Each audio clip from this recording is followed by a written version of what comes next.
Hello everyone, this is Canuck the Wolf here, and I'm going to be doing a response video to CinemaWins Everything Great about Star Wars Episode 8, The Last Jedi. Now, a bit of a disclaimer before I start. I am a fan of his. I love what he does. I think he brings a lot of positivity to all movies he watches, including the bad ones like The Last Airbender and Justice League. I hope he keeps doing what he does because it is a bright spot of hope, I guess you could say, and a lot of his subscribers' lives because, you know, cinema sins may be fun to watch, but sometimes you just got to hear the positives in movies that even you might yourself don't like. So I thank him for making this video. Unfortunately, we live in an age where almost every Star Wars video that is about the positives in Star Wars The Last Jedi must be responded to. So, unfortunately, it's going to be me today. I'm sure someone else will make a response as well, but I felt like I wanted to put my 2 cents in. So, without further ado, let's get started.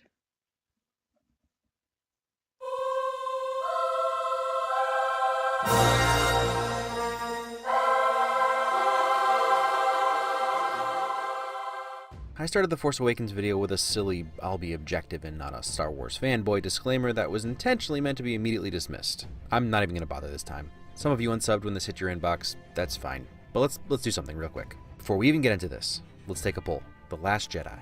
Love it or hate it? Just vote, pick one. Below that you'll see a second poll with some different options. This is one of those points that only works if things go my way. But number one, I'm really curious, and number two, I really need to know how many Russian hackers are in my audience for future reference. Just kidding, I know that there are people who genuinely don't like this movie. But you've clicked on this, so let's get into it.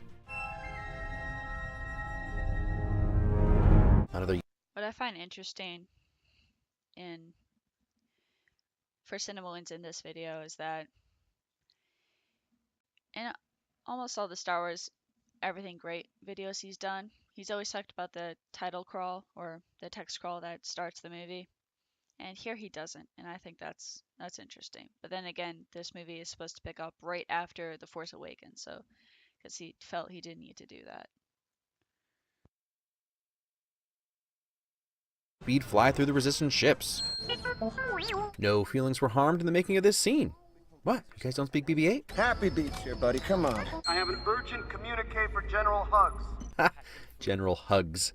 Took me to my third time to catch that one. You and your friends are doomed. We will wipe your filth from the galaxy. Domhnall Gleeson is amazing and took the comedic tweak to his character in stride while still chewing the freaking scenery in a believable way. Just gotta get that out of the way. But I'm gonna be doing that thing that most of the other Last Jedi Defender videos say they won't do. I think Hux's character has changed significantly since we last saw him in The Force Awakens. Now, we didn't know much about him, but he came off as like a ginger Hitler and was toe-to-toe with Kylo Ren in the power dynamic in the First Order, unlike Darth Vader and the Imperial officers that served under him in the OT. Vader and Tarkin at least had like respect for each other, but Kylo and Hux, they obviously are trying to get Supreme Leader Snoke's attention. They want to be recognized for their achievements and screw what the other guy does, which I find interesting. And I wish it continued onward here. And I hear rumors from people that Hux will betray Kylo in Episode 9. And honestly, after watching this movie, I don't feel like Hux is strong enough to do that because he may be in charge of the entire military of the First Order, but you know, there's scenes in here that make him look like a fool, and that doesn't help him. Holding for General Hux. But don't pretend like goofy slapstick humor, puns, and yo mama caliber comedy hasn't always been a part of Star Wars. I believe he's tooling with you, sir. About his mother. We're all fine here now, thank you. How are you? Boring conversation anyway. And besides, this is a fun sequence where his stall actually makes sense for whatever he's charging up to fly through there fast enough so the Dreadnought can't shoot him down. Underdog ships doing unexpected things to beat superior ships is kind of a motif. I like that they're sticking to Poe being the best of the best pilot. It actually plays into how arrogant he is when it comes to honoring command decisions. So this seems like a simple thing, but I gotta hit the easy ones. Why do the bombs fall towards the ship when gravity wouldn't be pulling them towards the ship? With the humor in this movie. It's very Marvel-esque in a way. It's not like what Star Wars humor has done in the past. Now, I know Star Wars has always had like corny dialogue and the occasional jokes, but it never had a yo mama joke in it. Because those type of jokes belong in our world. And goofy slapstick comedy, you know, there's a bit of that in the OT, but Jar Jar Binks really solidified it as something he does in the prequels. And we all know how people feel about that character. Oh, and to talk about the how great a pilot Poe is, those cannons on that dreadnought should have still been a problem for him.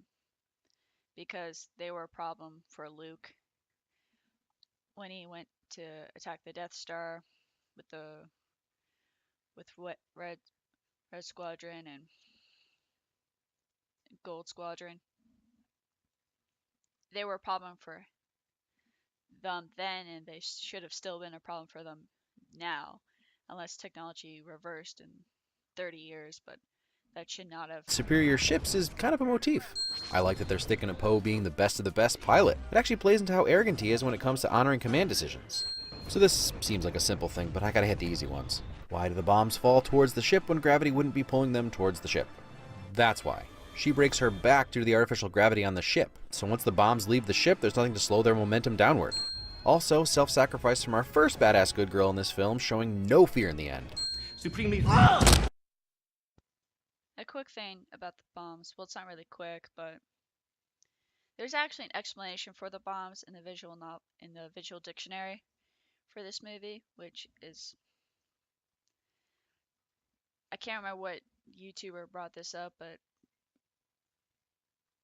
the books really aren't supposed to explain everything that happens in the movie. Like, that's why people don't like The Last Jedi, because the expanded edition came out and explained stuff that wasn't even in the movie, or try to tell you, hey, this is what happened. And people don't like that, and it's understandable, and I didn't like that either, because I thought it was a cop-out way to explain what truly happened in this movie, which is something that should not have had to be done. But the explanation for the bombs is that they're proton bombs, and they don't technically drop in microgravity, but are impelled from their racks by sequenced electromagnetic plates in their module bombing magazine, which is nicknamed the clip. The bombs are then drawn magnetically to their targets. And I think what people have a problem with this scene is that you don't see that atmospheric containment shield at the bottom of where the bombs fall off into space. You don't see it. And I think that's why most people are like, she and the others should have been sucked out into space because the shield isn't there. And if Ryan Johnson or the people who worked on like the CGI or something just put the shield there, I think there would not be a complaint about this scene. Well, I think people still would have complained about the bombs, but they would not also be complaining that the atmospheric containment shield is not there as well.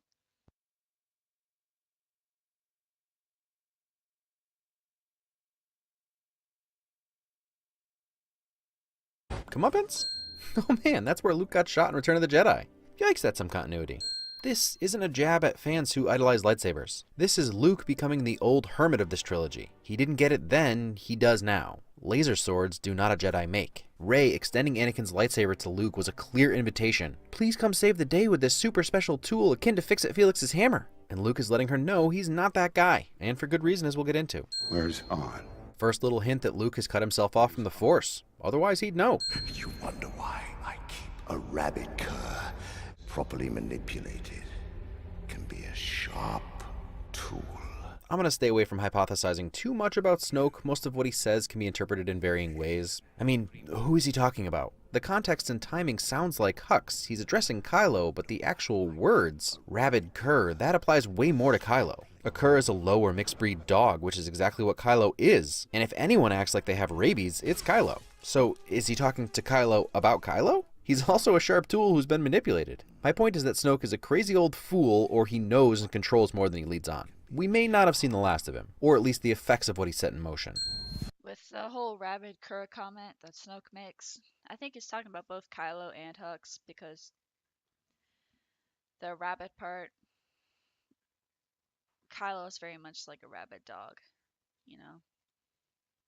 He is very emotional, especially in The Force Awakens and even in this movie. And he lashes out in the Kerr part, you know, the mixed breed part. Hux is a bastard, you know. His father was an Imperial officer, but his mother was like a kitchen wench.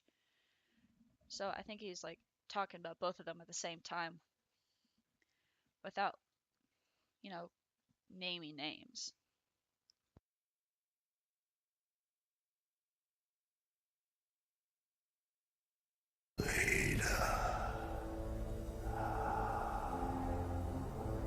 Even the Imperial March responds to Vader's name, but not to be outdone, Kylo's theme overtakes it when he smashes his mask, symbolically letting go of his obsession with Vader, his first attempt to kill the past.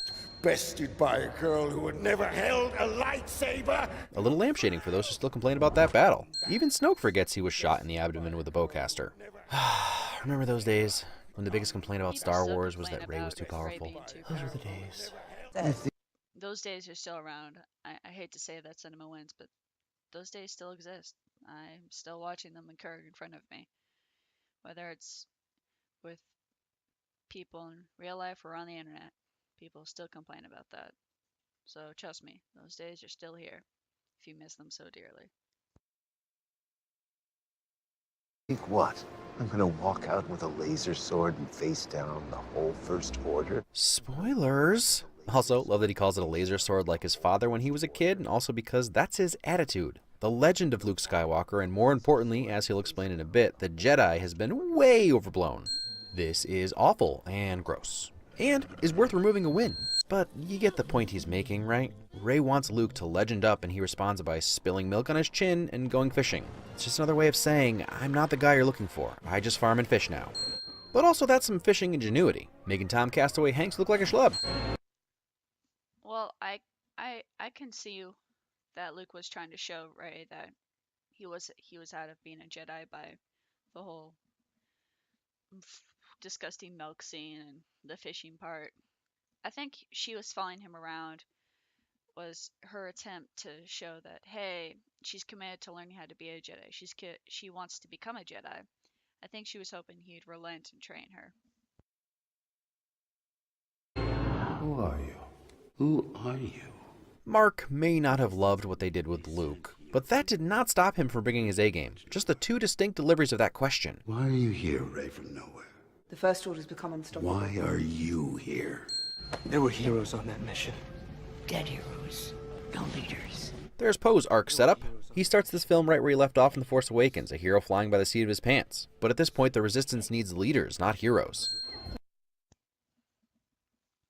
Poe never appeared to be like some hotshot pilot that flew by the seams of his pants in The Force Awakens.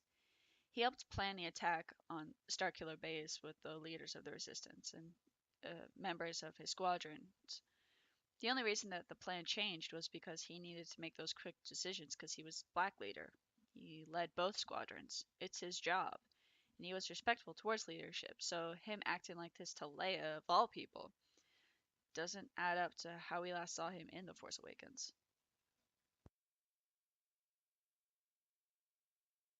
I know it's been a while since imagery like this hasn't been pretty commonplace, but these space battles are always so well done. The explosions being blocked by the shields, the familiar roar of TIE fighters, the tight corridors that the ships fly down. It just never gets old. Oof, Carrie, you're already missed. This moment between mother and son that's only conveyed on each actor's face. I don't know, it's a little goofy, I'll give you that. I also understand the physical limitations of a 60-year-old woman on wires. But really, finally getting to see Leia have Force powers that she should have had all along beyond Force phone calls is worth a win. And you get that she's not flying, right? She's just Force pulling herself back to the ship. And another thing I see missed is that this is an airlock. This door isn't opening to space. Right before Force opening this door, I'm sure she Force closed that one. It would have been nice to see that airlock close so the audience can see that, hey, this door opening does not mean they're going to be sucked out into space. Just saying, that would have been nice to see. A little explanation goes a long way. R2. It is nice to see Luke light up a little seeing R2, even if for only a second. So stick to your post and follow my orders. The why didn't Holdo just tell Poe complaint is... it's not even nitpicky, it's just irritating. Why? Tell me why the leader needs to answer to one pilot. She owes him nothing, especially when they're being impossibly tracked, which would lead any rational person to believe there is a traitor on board. The one thing Holdo knows for sure about Poe is that he was dressed down by Leia, and therefore she may no longer trust him. It's also possible that she didn't even have a fully formed plan at this point. Well, at least you point out that Holdo probably did not have a plan at this point. But then again, when Leia wakes up, she herself knows the plan, like, immediately. Like, she wakes up, shoots Finn, not Finn, she shoots Poe. She stuns Poe anyway. So, I mean, did she wake up? Holdo's like, this is my plan, and Poe's mutiny, and she's like, oh shit, I have to stop him. But it sounded like it was the plan the whole time when they got there. It's just confusing, I don't know. But anyway, the whole tracking thing. Finn eventually reveals how the fleet is being tracked by the First Order, and yes, Finn is a defected stormtrooper, but that information should have been relayed to Holdo, or Leia at the very least, even though she was in a coma at that point. But that would have proved that there was no traitor on board. And it's not just Poe Holdo didn't tell. The crew on the bridge, it looked like they didn't know themselves. Like, sure, the people who were fueling the transports would have known, but people on that bridge looked just as confused as Poe was. And that doesn't help with morale when your commanding officer isn't telling you the plan, and you guys know that your fuel source is burning up, and you think you're all about to die. That doesn't help. It doesn't make people feel good, and that's kind of why Poe mutinies. Hey, that little burn from Kylo's saber in The Force Awakens got stitched up. Ha! Stone Hut alarm clock. This relationship-building narrative device is awesome, and I can't believe people didn't like it. Ryan uses film language of shot reverse shot to tell you they're in the same space, while only actually showing you they're in the same space the last time they do it. It's a phenomenal way of allowing these two to get to know each other. You're not doing this. The effort would kill you. Yeah. Let's call it final solution shadowing? Can you see my surroundings? You're gonna pay for what you did. I can't see yours. So, Adam Driver is amazing, but I love how he's more interested in the logistics of what's happening rather than how or why it's happening. Plays into his cocky attitude. It's a power that Jedi have that lets them control people and make things float. Impressive. Every word in that sentence was wrong. Honesty. I feel something. You feel it? Yes, I feel it. That's the Force. Really? Wow, it must be really strong Oh, with I've you. never felt it. Force lessons. I'm not gonna lie, that scene where Luke just smacks her with that leaf or whatever the hell it was. I thought it was actually pretty funny, and I liked that.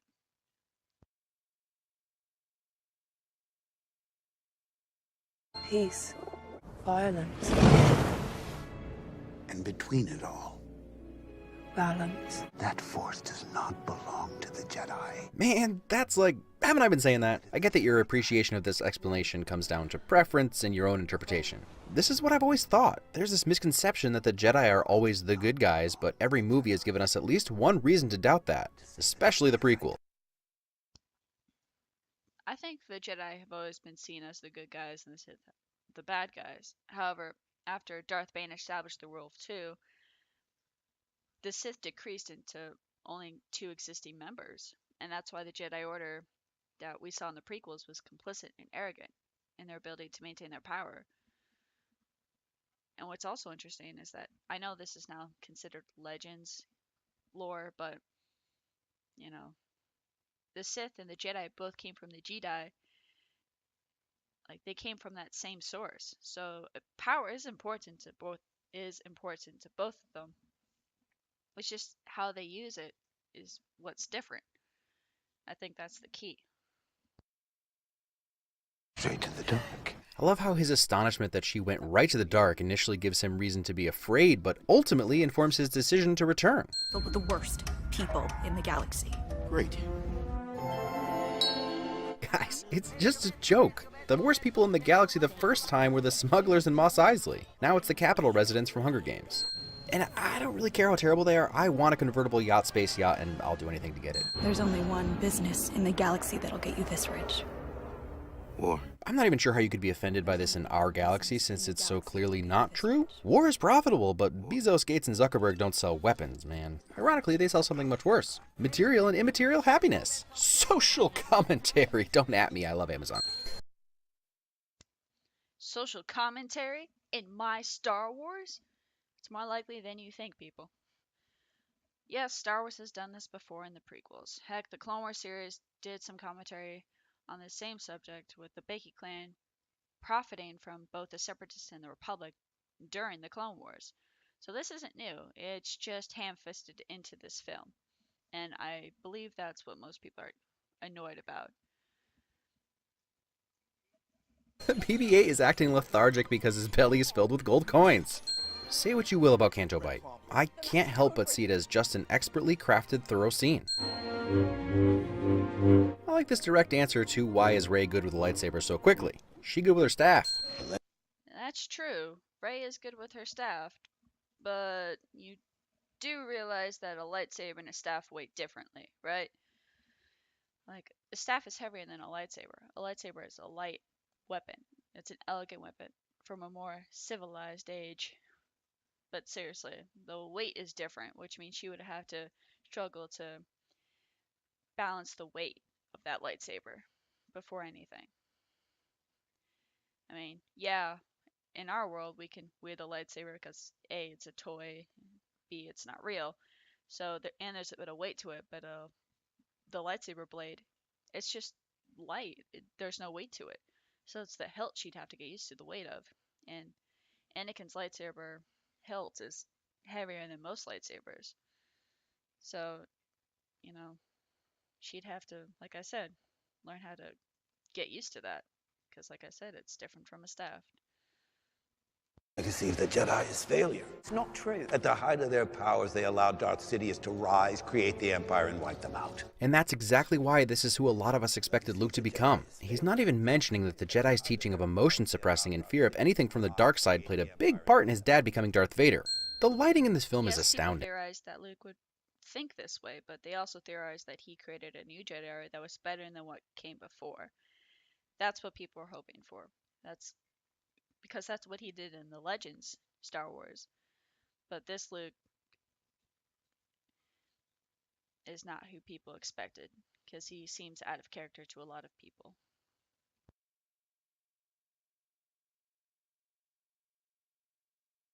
That golden glow on each of their faces. I can rank you into old man Snoke's boudoir. Benicio del Toro is the man. Just the right amount of creepy mixed with cocky irreverence. Look, I'm not saying that if these creatures looked more like spiders with reptile skin, the sympathy factor may be lessened, but who's gonna deny horses with floppy bunny ears? Hey, that little drunk alien got his payday. Also sounds like he's related to the Joker. Well, if nothing else, I guess Rose got to Put my fist through this whole lousy, beautiful town. Mahler here from YouTube, because he did a 3-part, like 3 to 4 hour long series about his critique on The Last Jedi, and the scene where they're on the Fathers, or whatever the fuck they're called. I know how to spell it, I just don't know how to say it properly. But they destroy an entire town to save these creatures, but God knows they will not stick their head out to save those slave children that they saw earlier. No, they're going to save the animals. And those children are going to have a lot of work for weeks to come thanks to those two. And it's not without some fun first-person shots through the streets. Ha! Even the entry ramps are spiral staircases in Richtown. Why did you hate your father? Do you have something, a cowl or something you can put on? Meme win. But, come on, Adam Driver's workout routine. Being so wide that you're memed isn't a bad thing. Let the past die. Kill it, if you have to.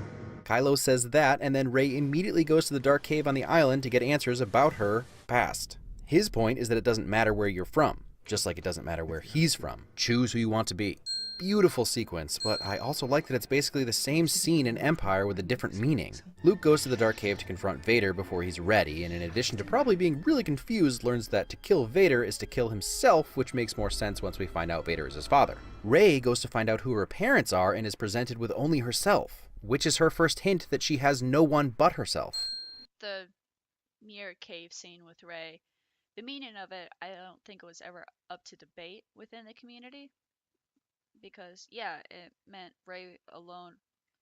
Rey has herself. That's it.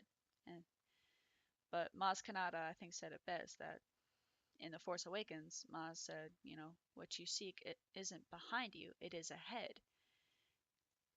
And the one person that could help Rey with that was Luke. It's kind of sad that Rey forgot that little nugget of wisdom from Maz, that she shouldn't be looking to her past, she should be looking to her future.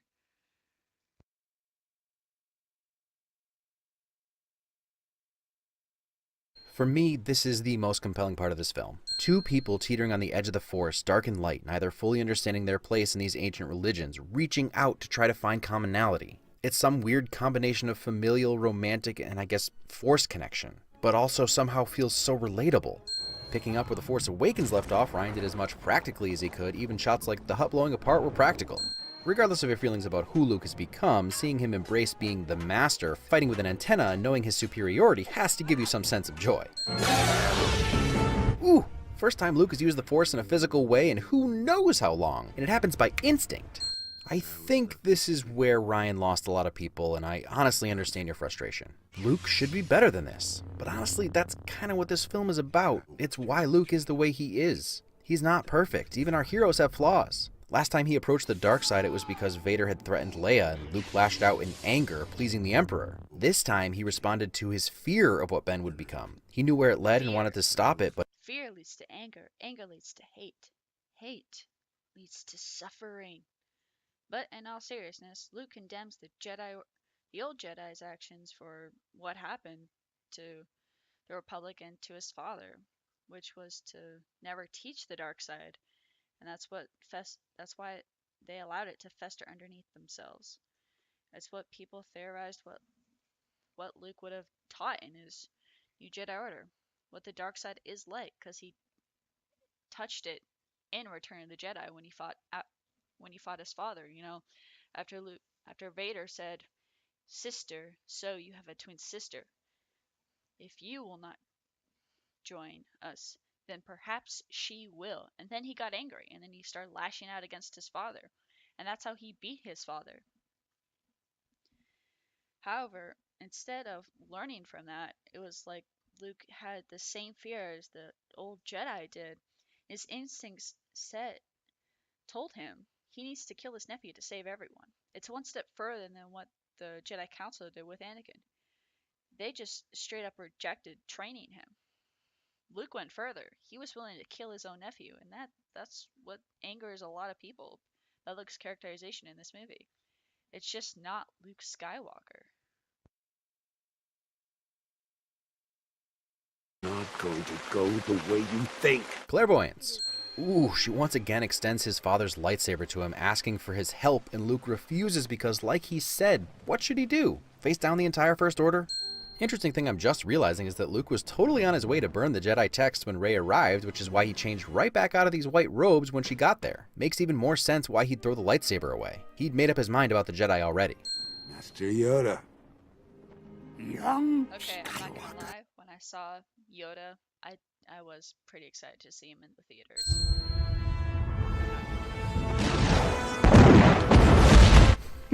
Yoda, always the trickster. Yes, failure, most of all. The greatest teacher. Well, when Yoda was tricking Luke in The Empire Strikes Back, it was to test him before revealing, "Oh, I'm the Jedi Master you're looking for." Yes, failure, most of all. The greatest teacher. Failure is. Oh, man. Yoda talking about failure with notes of the piece that played during the X-Wing swamp retrieval after his "there is no try" speech when Luke had failed and given up way back then. Well done!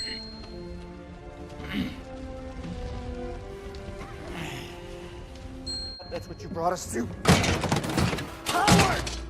No, you are not just a coward, you are a traitor. What is it that makes him seem trustworthy? Not to mention, every time he asks, it's in public. So even if she trusts him, she has no clue if she can trust the rest of her bridge crew, especially given that some of them help with Poe's mutiny later. Say that. Vice Admiral Holdo, I am relieving you of your command. And then he mutinies. Is that when she should have said something? To the mutineer? I hear you, but he was obviously trying to do the right thing. Why in the crap would that be obvious to Holdo? You can't look at stories from only your omniscient perspective. She has no reason to tell him. And how about this? What if she tells him and he doesn't like the plan and then goes off and does something stupid like, I don't know, sending two people on a half thought out mission that ultimately leads to further destruction?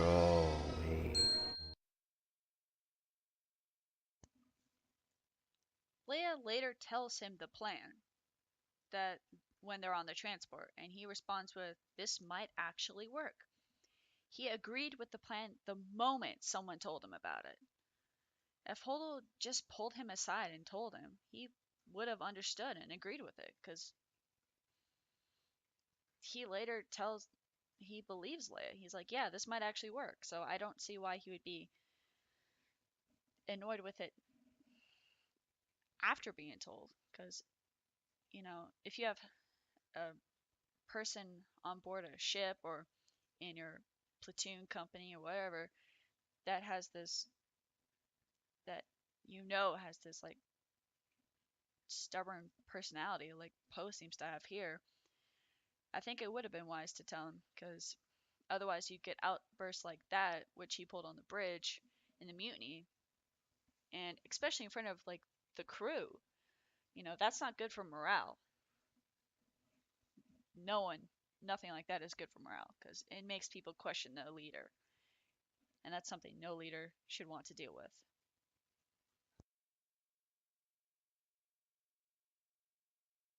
Ha! Because R2 looks like a trash can, so you get it. Just like to point out that whether Rey knows it or not, her clothes know the conflict inside her. She was wearing white during her last Force meeting with Kylo. Welcome. Politeness. Scoundrel with a heart of gold. This is subversion done well. Just because he's an opportunist doesn't mean he's just a straight up jerk. I know where the nearest escape pods are. Of course you do. Ooh, traitor burn. She was more interested in protecting the light than she was seeming like a hero. I'm sure that seems like a third-person humble brag, but think about it. The light is the last remaining members of the Resistance, so keeping her plan a secret made her look like a coward and a traitor to, well, I'd say some, but really it was just Poe. The hero would have told everyone the plan and risked it getting back to the First Order, who, again, was tracking them in a way they couldn't explain. Fortunately, Poe set up Finn to let this stuttering opportunist tell the First Order the plan. We ran a decloaking scan, and sure enough, 30 resistance... What DJ did was just terrible, but that face. Still that fiery spit of hope. Compliments. Kills his true enemy. Okay, I hate to brag, and I didn't get it exactly right, but I did sort of predict this scene that Kylo had to commit to his feelings in order to trick and defeat Snoke. More importantly, hot dang! Say what you will about some of the expectations of versions, this one is awesome. Who cares who Snoke was? Who was the Emperor? Just some powerful Sith. And Snoke's still half a powerful Supreme Leader. First met him, like physically in Return of the Jedi. I'll give you that one. But being supposedly this omniscient who created the force bomb between Kylo and Rey, probably should have seen this one coming.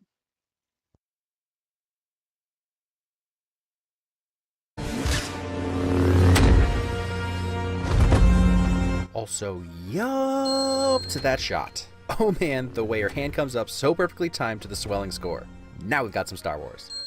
I can't say for sure why the Praetorian Guards are still fighting after their leader is dead. I mean, Kylo would have to kill them either way. But this is a super awesome fight, framed exquisitely with very little cutting, filled with awesome choreography and teamwork.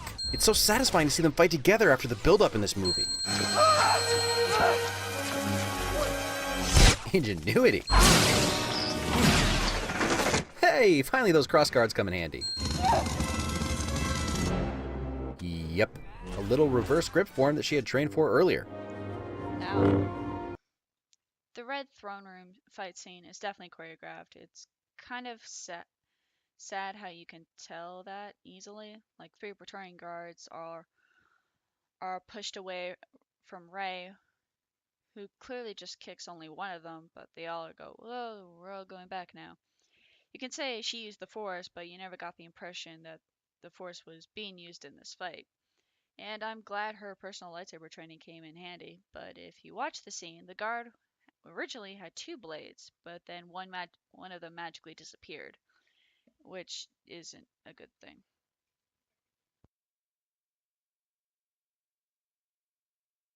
Together and bring a new order to the galaxy. Don't do this, Ben.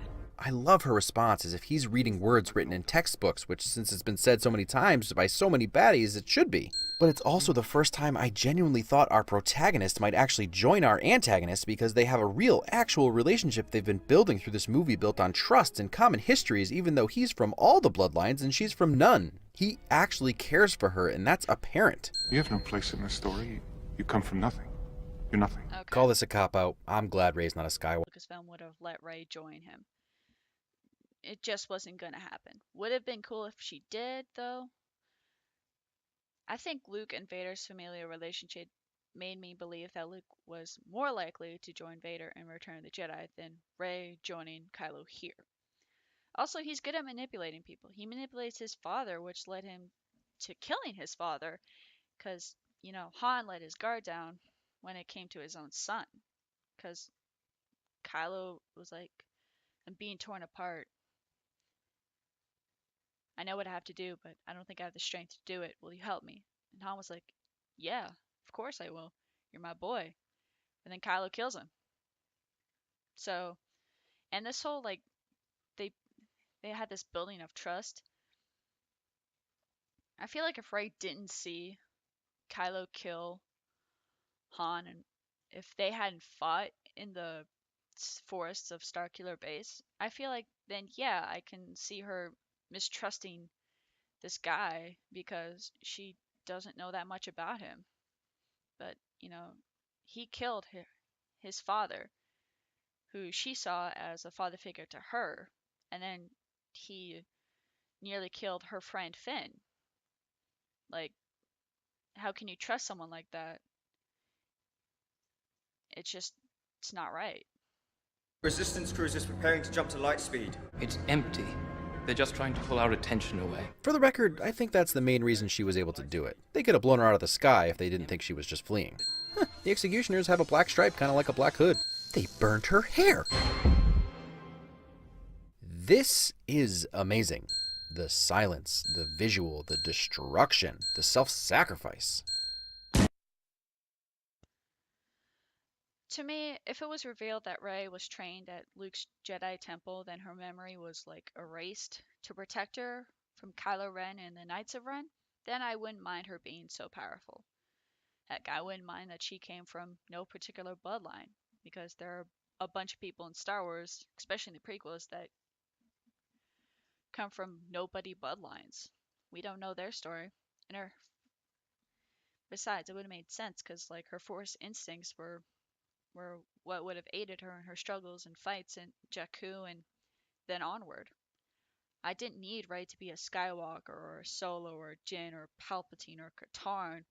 A little explanation, like I said, goes a long way, even if it just happens to be a throwaway line.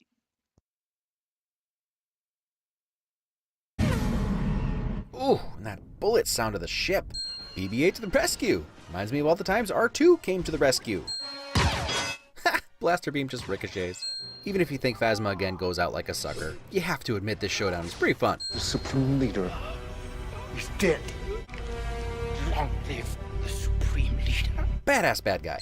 Well, that's one of the prettiest shots in Star Wars. Also, obviously the Crystal Critters are a wife win. You'd be forgiven if you missed this, because it does happen fast. But the 2 TIE fighters aren't attacking the base, they're actually shooting at the stolen shuttle. That's why only Rose and Finn make it under the door. That was their goal, the TIE fighters were just trying to destroy them. I was impressed too, but when you get to the logistics of it, that's when everything gets murky. Edgar Wright. And Gareth Edwards.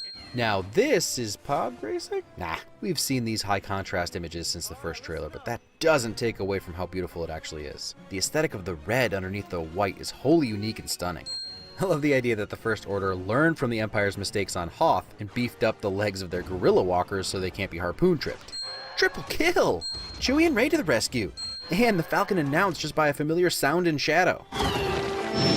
Pull away! No, I'm almost there! Retreat, Finn! That's an order! At this point, Finn and Poe's arcs cross. Where Poe originally was the hero looking to do the deed no matter the cost, and Finn still didn't care about the Resistance, just Rey. Now, Poe is starting to become a leader, and Finn is willing to lay down his life for the Resistance. Or, well, because he's Rebel scum.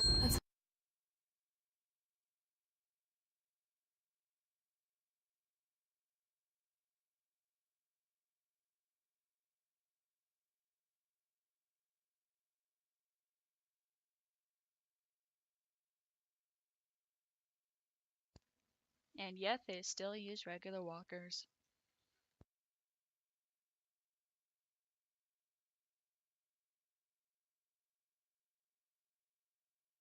And then we learned Rey's the one on the guns, and we all question how, because she's never used them before.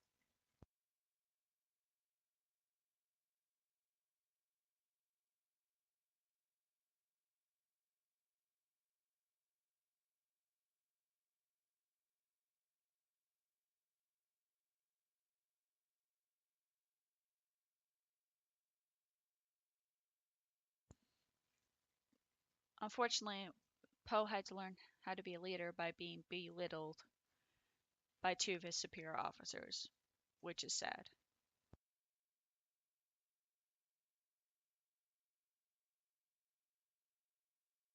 These two got a chance to be together on screen again one last time. You really can't create moments like this. Their legacy does it.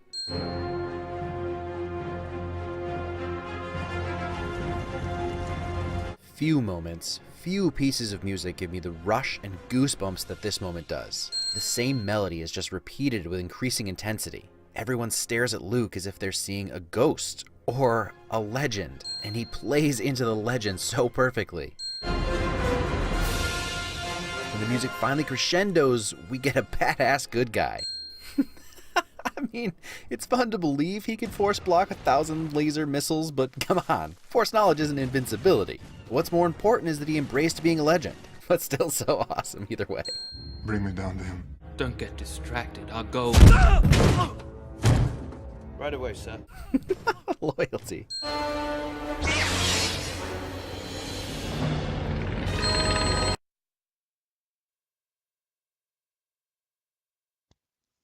Come on, Kylo. He's wielding the same lightsaber you and Rey just destroyed not a few minutes ago. You didn't think it was odd he didn't have his green lightsaber?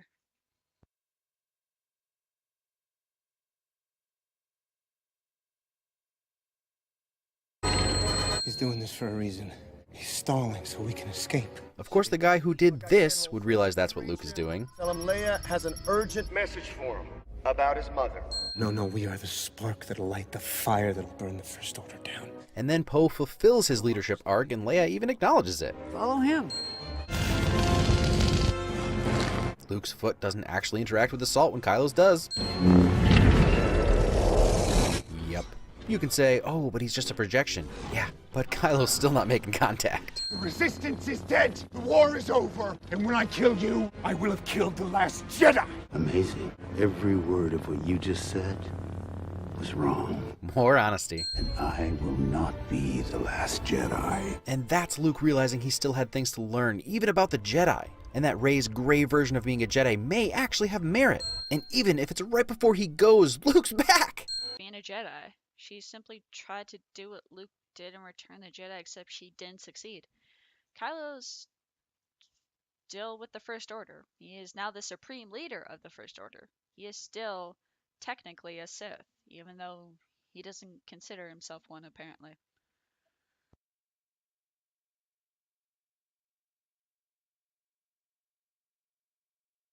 Hugging. Strike me down in anger and I'll always be with you. Ooh, a threat that cuts right to your soul. Actually, it's an emotional promise to Kylo that's a twist on Ben Kenobi's threat to Vader.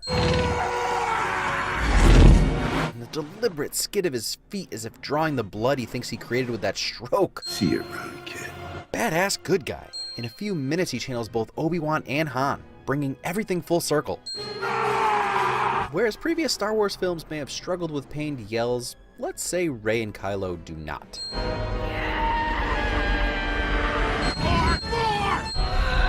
One last moment of staring out at a double-sun horizon is a very apropos send-off.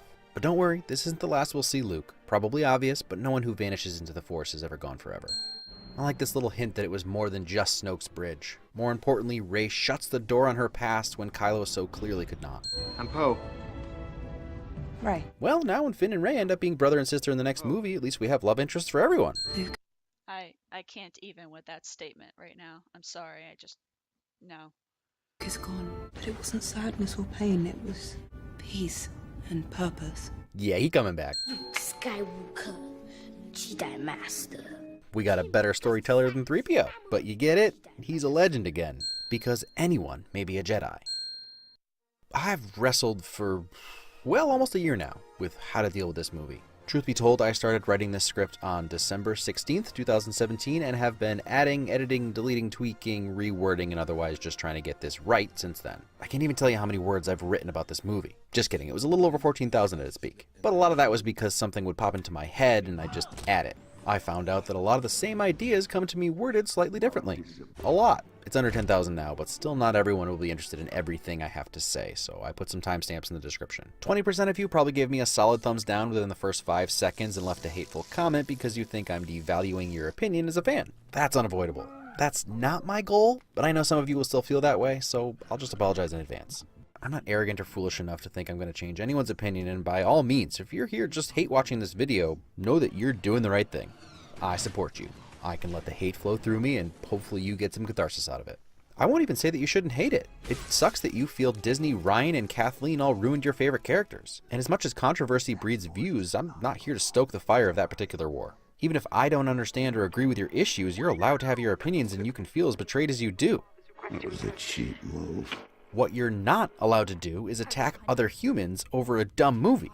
Unfortunately, the majority of you that need to hear that message will never understand, and the rest of us decent humans living in civilized society will never understand how dumb you idiots actually are. You do realize that people see these Star Wars movies as soulless for the crap they deal with in the civilized society you're talking about, right? Followed me long enough, you've probably seen me engage with some haters. Because, hey, why not? I'd say 85% of the time we at least end the conversation amicably, no matter how angry or how many expletives they call me at the beginning. Most people are just, not terrible. Occasionally I run across some gems. One commenter's excuse was, this is the internet. Is this your first day on the internet? This is how people are on the internet.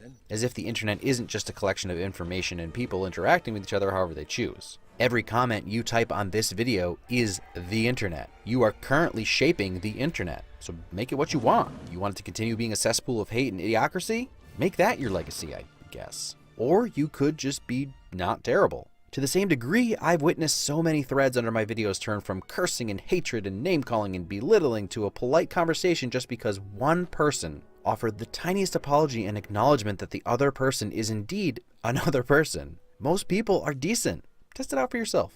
This comment section will be a great place to do so. So, hate The Last Jedi and hate me. My only advice would be, well, it's my channel's tagline.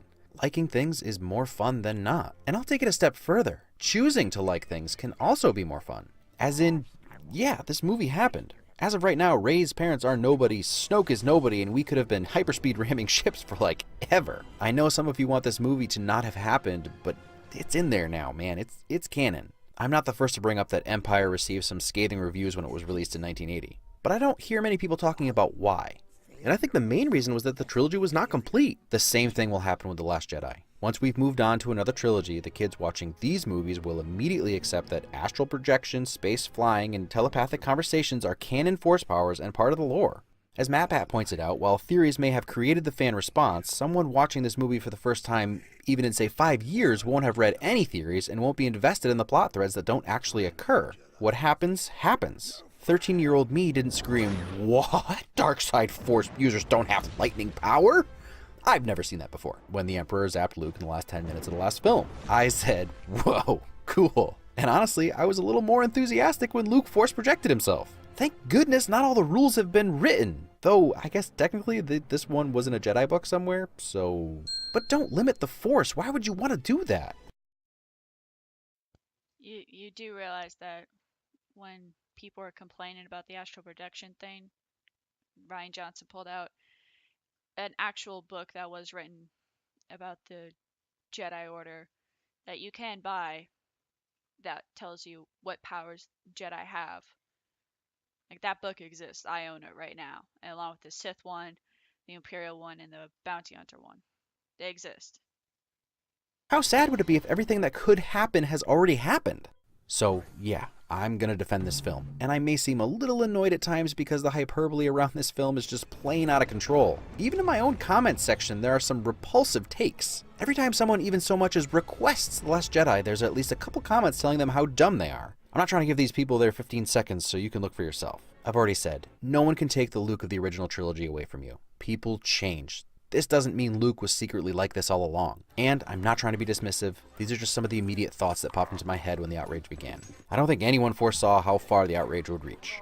Anyway, on to the movie. I want to start by saying that for me, this movie is a statement about our heroes. More accurately, how we perceive our heroes. The legend of Luke Skywalker. Outside of the countless books written about Luke between Return of the Jedi and this film, we only have the movies. If you look at those stories and the superhero status that Luke was elevated to in the years between, his current attitude is a direct statement against. Technically, we also have a video game called Star Wars Battlefront 2. Against that, he's just a man. He got some really lucky breaks, was born into a powerful family, and everyone has been looking to him. Well, he said it best. I think what? I'm gonna walk out with a laser sword and face down the whole First Order? Both people in universe and out. We elevated him to mythical status. So of course he wants nothing to do with it. Who could live up to that? Who could write him to live up to that? And how could 67-year-old Mark Hamill live up to that? And I'm sorry, but Mark Hamill doesn't get to decide who or what Luke becomes. As much as I love his honesty and even his lack of ego for letting Ryan do what he thought was best, and side note, killing it in a role he fundamentally disagreed with, using the fact that Hamill was upset doesn't really mean much to me, and I'm not.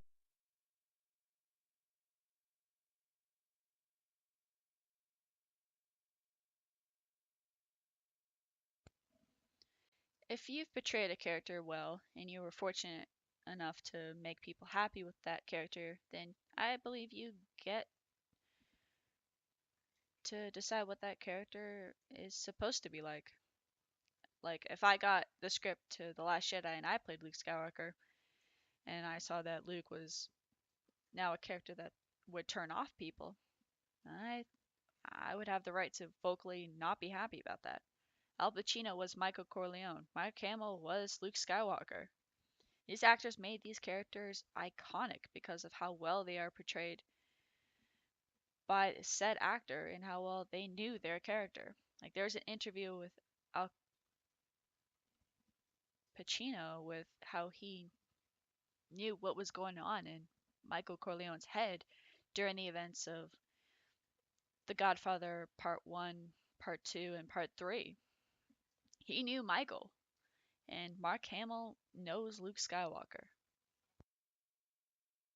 I'm not going to say that you misunderstood the original trilogy if you came away thinking Luke was the optimistic center of the universe. We all took our own truths away from those films. I think we can all agree that hope has been a main theme throughout Star Wars. Leia is always talking about it, it's Luke and the title of Episode 4, and now Rey and the Resistance are the physical embodiment of it.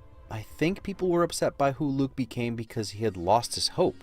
But like I said in my Return of the Jedi video, even he was deceived in the end. Some of you disagree with my interpretation, but to me, Luke had to use the rage of the dark side to beat Darth Vader. He went up to and may have slightly crossed the line, the difference being that he turned back. But in that moment, he learned that the line between light and dark isn't as clear as it seemed. He tried to regain his hope one more time when he took Ben Solo in, and once again chose a dark path for a split second, ironically seeing his robotic hand holding a lightsaber just like with his father, only this time it was too late to turn back. The damage was done. This time he'd already swung that killing blow as far as Kylo was concerned. And you really can't blame that on this film. That's where we were headed after Force Awakens. I felt confident predicting it. Just like Master Oogway says, one often meets his destiny on the road he takes to avoid it. He nailed the coffin closed on Ben's dark side allegiance in that moment. So at that point, he decided the use of the Force was not a good thing and he cut himself off.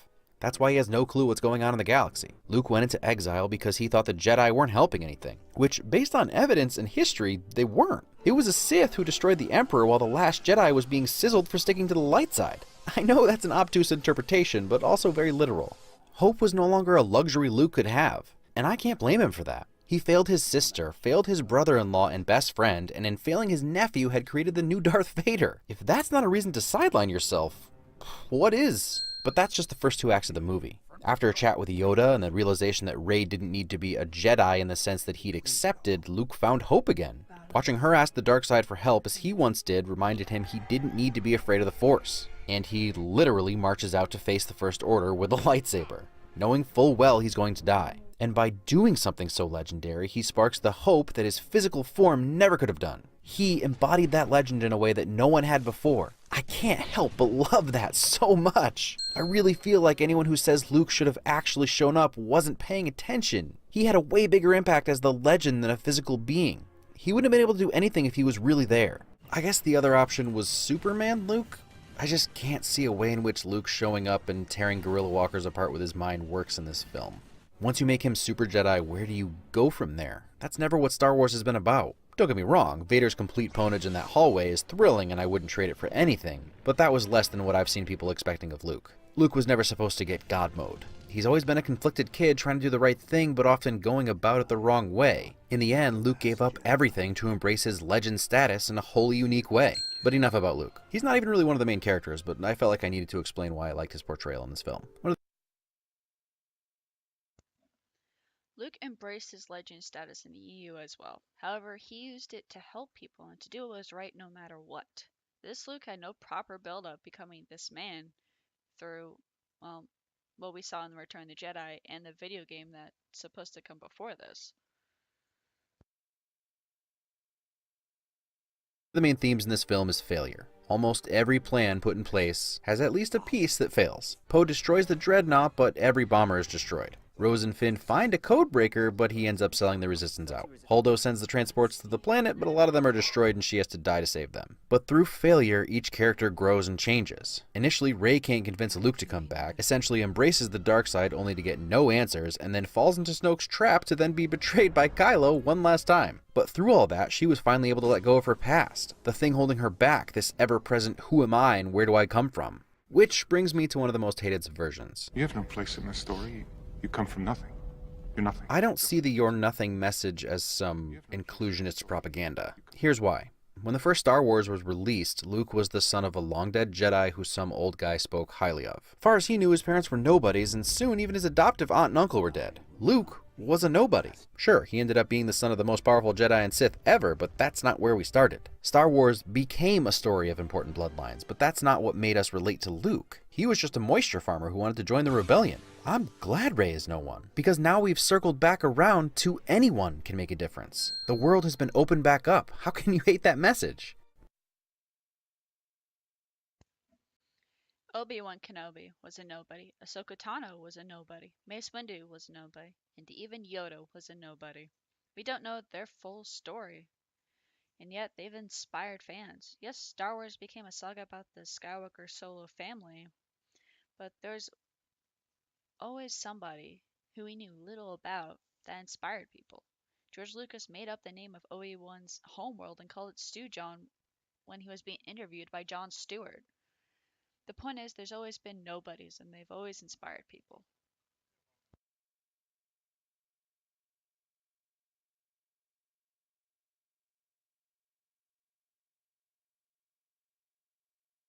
I've hit a lot of the main issues people had with the movie, but let's just knock a few out quick. I feel I need to offer rebuttals to the rest of them, not because my interpretation is the only correct one, but maybe to give those on the fence that feel swayed by the long list of issues some different options. Basically the same thing I did with the prequels. Spoiler alert, you're not dumb if these things didn't bother you, because a lot of them are nothing, or really don't matter. We already talked about why Holdo didn't owe Poe an explanation, just like in real life. Ask anyone in any branch of the military how Poe would have been treated for questioning a vice admiral the way he does. I get why it's annoying because it feels so convenient to the plot, but realistic and convenient are not mutually exclusive. And goodness, you have to squint to turn this into an anti-patriarchy message. Morale is a factor in a military environment. If Holdo told those underneath her with command positions her plan to save the fleet or to save the members of the fleet's lives, then they would have had faith in her plan and seen that those commanding officers had faith in Holdo's plan, their subordinates would have faith in the commanders in turn. I think that's all they needed. They needed hope and some form of faith in their leaders, which they didn't get. It would have been that simple. And if she was worried about Poe, well, I've already made that point. And the whole anti-patriarch message that people see in this, I can understand it. I mean, there's no correct, or that's not the word I'm looking for. There is no proper male figure represented well in this movie. Hux is a buffoon. Kylo is emotionally unstable. Snoke is an asshole, and Luke is, well, he's not Luke Skywalker anymore. Poe is belittled and shown to be a jerk at times, and Finn is also shown to be a buffoon. And the only good scene that Finn has, well, it's ruined because of a stupid reason.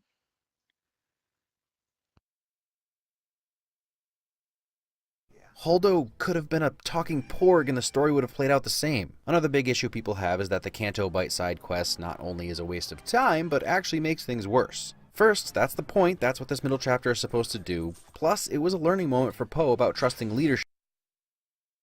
Okay, it's sad I have to say this again, but Poe being belittled by his leadership should not have been a growing moment for him. I don't, like, that's not really a great moral for his story. And Finn for realizing that there's more going on in the galaxy than just where's Rey. But more importantly, what annoys me is how some seem to completely ignore essentially the same thing happening in Empire. Leia, Han, Chewie, and 3PO go on their own save the world mission and get betrayed and captured, creating a situation where Luke has to abandon his training and then loses a hand. Bad plans failing badly has always been a huge part of Star Wars. The other big Empire Strikes comparison. First of all, it wasn't a save the world mission. They were just trying to get away from the Empire. Like, that was their goal. And they were lucky that they got to Cloud City on Bespin. It was there they were betrayed. And like, Lando probably like informed the Empire that they were there, or the Empire found out they were on Cloud City, and that's why they blackmailed Lando. And that's how they were betrayed. And their betrayal was the betrayal landed them to be tortured just so Luke would do that. He would leave his training and hopefully join the dark side. The cutting hand part, well, I don't think that was part of the plan for Vader, and definitely not what Luke wanted. But yeah, plans have failed in Star Wars before, but Han and Leia and Chewie were not on a save the world mission. They were just trying to get away from the Empire.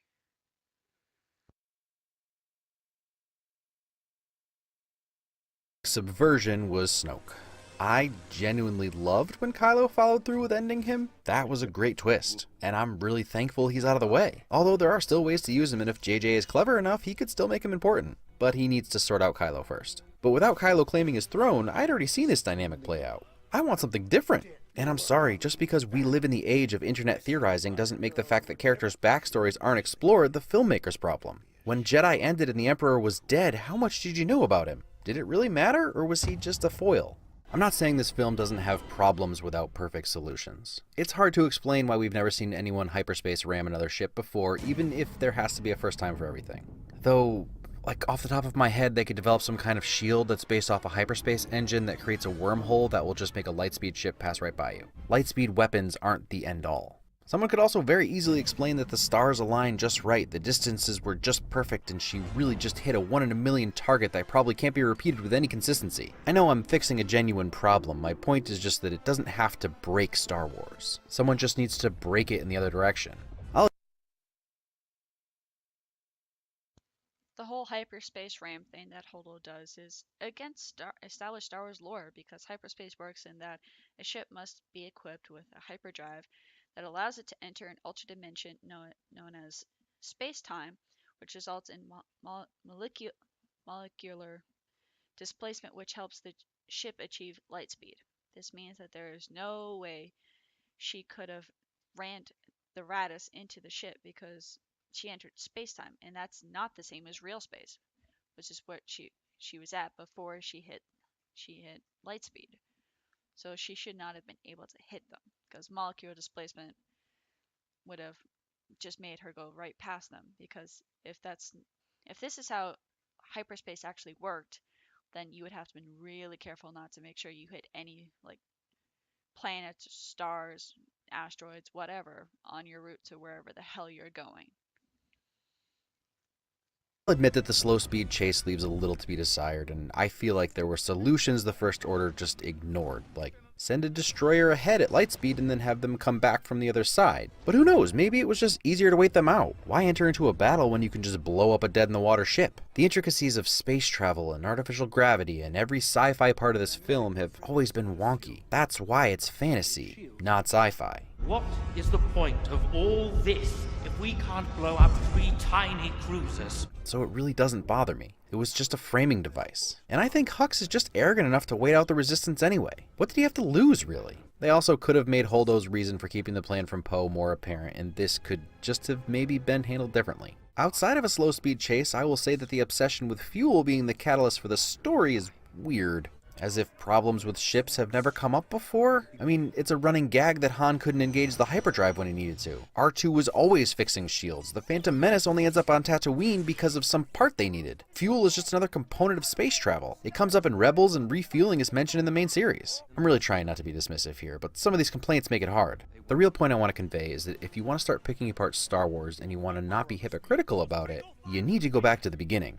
Start with fundamentals. Things like, why would the gunner for these bombers need to be anywhere near the actual turret? He's in a giant glass ball outside of the ship. In that same vein, they can't remotely control these ships that are about to be destroyed? Or like, since it's out of fuel, just let it float until it stops? The reason is that it's established Star Wars lore. Decisions were made early on to look cool over being practical. 90% of the shots made by the gunner on the bottom of the Falcon make absolutely no sense. The AT-ATs are like the dumbest version of tanks ever. They're on wobbly, way too tall legs, super slow, and their heads, where they shoot lasers from, barely move. They're vulnerable from every direction that isn't head-on. This isn't meant to ruin Star Wars for you. My point is that none of this crap matters. Hate The Last Jedi because of tone and style and whatever else, but stop with the inconceivables. Lightsabers make no sense. In addition to defending Kelly Marie Tran, I have nice things to say about Ryan. But first, I can't defend this. You basically tattooed "please at me" on your forehead with that one, Ryan. I've never found much evidence to support it, but there seems to be a general consensus that Ryan and Disney were dismissive of fans who didn't like the film and wrote all complaints off as anti-feminism or anti-inclusion. That's no good if it's true.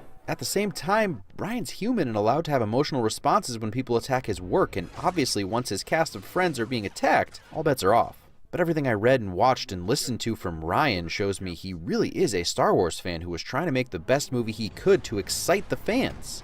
Maybe not please the fans, but he was trying to add to Star Wars rather than just rehash what we've already seen. So, thank you for that, Ryan. And even though he was writer-director, you and I both know that every major decision had to be signed off on.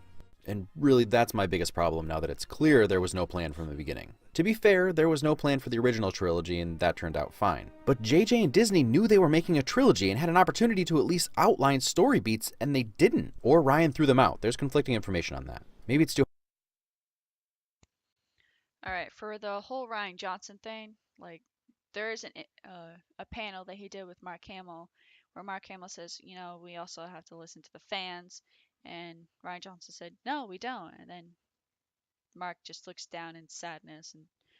But there is an article out there from a French magazine, I believe, that when translated to English reveals, according to Daisy Ridley, Ryan Johnson threw out the original outline for episode 8 and didn't keep anything from it. So I don't know what to tell you. Hard to plan this out when you know a bunch of YouTubers are going to predict the whole thing. It's also interesting that everyone kind of glommed on to the bad guys commission. Let the past die. Kill it, if you have to. Especially when he can't even do it himself.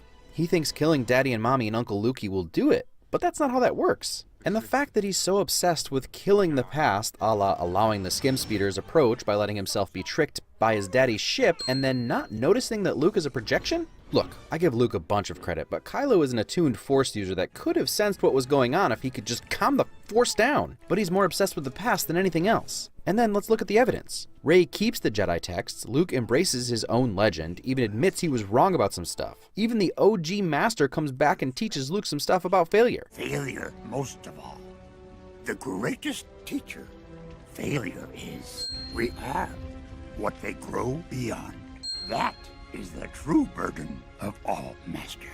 That was supposed to be the takeaway, not the Sith, the Jedi, the rebels, let it all die. Realize that failure is the best teacher, to learn from your mistakes and be better next time. Luke finally gets it. And Luke specifically wasn't killed if you have to. He chose how he went out and it was peaceful just like Yoda. Kylo wasn't even able to kill that piece of his past. But we do have to move forward. Letting the past die can be painful. But does anyone want Mark Hamill to carry every trilogy for the next 200 years? Do you think he wants to do that? Do you think he can? I'm gonna stop asking rhetorical questions because I know that you don't want to see this trilogy play out the same way as the original trilogy. Of course you don't. But that's where we were headed. We don't need Kenobi, Skywalker, and Solo stories forever. It doesn't take a genius to see the Emperor, Luke, and Vader stand-ins. This story could have played out exactly the same. Instead, Ryan changed it. He subverted your expectations, just maybe not in the way you were expecting. I don't know. The way people hate this movie makes me feel like I can't possibly be a real Star Wars fan. It's hard for me to understand because this is what I was expecting. Luke walked up to the dark side, took a step over to beat his dad, and then when the evilest bro in the universe yelled from the freaking far end of the dark side that he should join him, he was like, yeah, nah, I'm good. Good. So yeah, Luke doesn't buy into his own status, his own legend. That makes narrative sense to me. And I'm sorry, but I'm thankful he wasn't super optimistic and chipper. He was never like that anyway. So I guess I still just don't get the problem. He starts out whiny, then he's sad for a bit. He has some fun with new friends. Then he's sad again. Then he's this. And this is the exact character that carried over to The Last Jedi for me. He's not just like back to normal after watching his dad die after he saved his life, and then almost killing his nephew because of his adherence to the light, ironically. Dude goes into exile, wants to be left alone. That makes sense. I never thought I'd have to... No one is arguing who Luke was in the OT. It's just that for someone who ran off to save his friends and felt the good in the second most evil man in the galaxy, you have to admit that seeing Luke like this was tragic. And the whole letting your past die, kill it if you have to.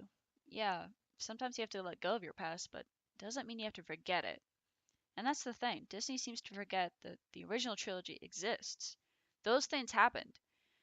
For The Force Awakens, The Last Jedi, and Episode 9 are sequels to the original trilogy. Yes, we don't want the same trilogy again, but you have to remember that it came before. It was the first story we were ever told about in the Star Wars galaxy. You can't forget that. And once you just destroy the foundation, there's nothing left. There's this line that was always in every history class that I was ever in. That was like, if you don't learn from the past, you're doomed to repeat it in the future, or something to that effect. And unfortunately, I wish Disney would learn that. And the whole letting the past die, kill it if you have to. You know, Disney's been okay with promoting that line, along with the failure one. You know, it's something that they've allowed themselves to do because they're like, oh, people are talking about that quote, yay. But they don't realize that it's being used against them. They're telling us to let go of the past, but they seem to not be able to do it themselves because, you know, with the whole Clone Wars series coming back, and then you have Lando coming back for Episode 9, and then you have Star Wars Galaxy of Adventures. It seems that Disney themselves can't let go of the past, even though they're telling us to do it.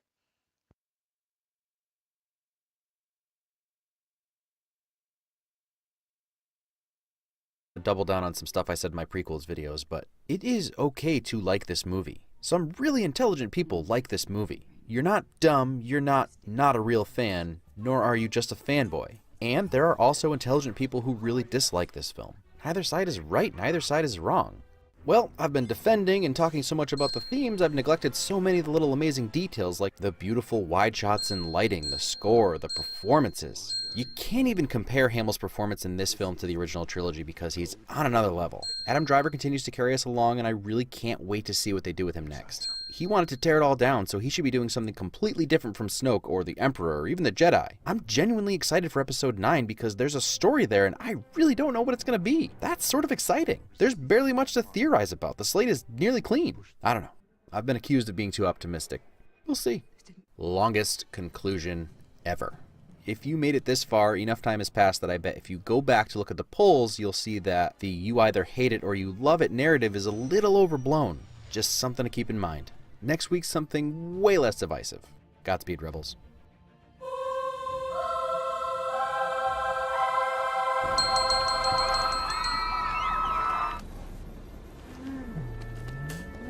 Salt.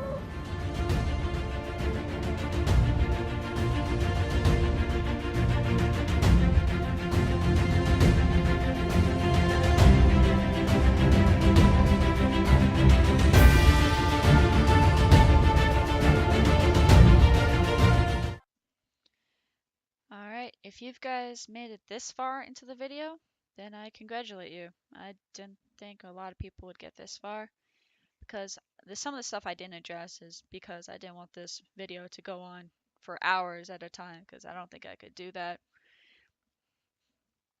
But I appreciate you guys for watching this, and if there's some stuff I missed or I didn't talk about, just put it down in the comments, or I don't know, do a response video to this response video if you want to be like that. That's fine with me. But I thank you all for watching this video. And like I said, this isn't to spite CinemaWins. Like I said, I love what he does. And I appreciate the videos he does on the movies he watches, especially the Star Wars ones. So thank you all for watching. This is Canuck the Wolf signing out.